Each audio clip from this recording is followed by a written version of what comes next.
நீங்கள் யாராக இருந்தாலும், எங்கே இருந்தாலும், என்னவா இருந்தாலும், என்ன இப்படியெல்லாம் சொல்லிட்டு இருக்கேன் அப்படின்னு பார்க்குறீங்களா?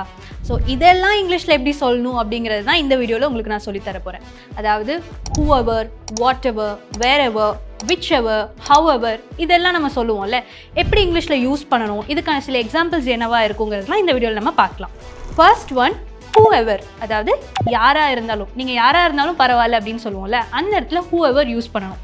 Example, whoever finishes first will win a prize. யார் ஃபர்ஸ்ட் ஃபினிஷ் பண்ணுறாங்களோ அவங்களுக்கு ப்ரைஸ் கிடைக்கும். அது யாராக வேணால் இருக்கலாம் அப்படின்னு சொல்லுவோம்ல. whoever finishes first will win a prize. whenever, whenever அப்படிங்கிறது எப்போ வேணாலும் அப்படின்னு நம்ம சொல்லுவோம். நீ எப்போ வேணால் என்னை வந்து பார்க்கலாம் அப்படின்னு சொல்லுவோம்ல, அந்த இடத்துல whenever டைம் பற்றி சொல்கிறப்ப யூஸ் பண்ணணும். come visit me whenever you like. நீ எப்போ வேணாலும் வந்து என்னை பாரு அப்படின்னு சொல்லுவோம்ல, come visit me whenever you like. அடுத்தது whatever, whatever அப்படிங்கிறது என்னவா இருந்தாலும் அப்படின்னு சொல்லுவோம்ல. You can choose what ever you want from the menu.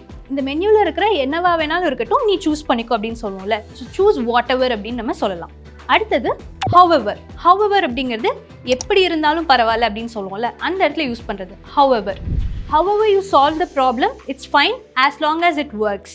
நீ இந்த ப்ராப்ளமை எப்படி சால்வ் பண்ணாலும் பரவாயில்ல, அது ஒர்க் பண்ணால் போதும் அப்படின்னு நம்ம சொல்லுவோம்ல, அந்த இடத்துல however யூஸ் பண்ணணும்.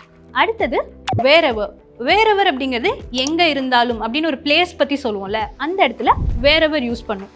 wherever you go, I'll follow you. நீ எங்கே வேணாலும் போ, நான் உன்னை ஃபாலோ பண்ணுவேன் அப்படின்னு சொல்லுவோம்ல, wherever you go, I'll follow you. அடுத்தது whichever, whichever அப்படிங்கிறதும் எதுவாக இருந்தாலும் அப்படின்னு நம்ம சொல்லுவோம்ல, அந்த இடத்துல யூஸ் பண்ணுறது. Choose whichever dress you like. உனக்கு எந்த ட்ரெஸ் பிடிச்சிருக்கோ அதை நீ சூஸ் பண்ணிக்கோ அப்படின்னு சொல்கிற இடத்துல whichever யூஸ் பண்ணும். அடுத்தது whomever, whomever அப்படிங்கிறது யாராக இருந்தாலும் அப்படின்னு நம்ம சொல்லுவோம்ல, அந்த இடத்துல கால் whomever you want. நீ யாராக இருந்தாலும் பரவாயில்ல, அவங்களை கால் பண்ணிக்கோ அப்படின்னு சொல்லுவோம்ல, கால் whomever you want.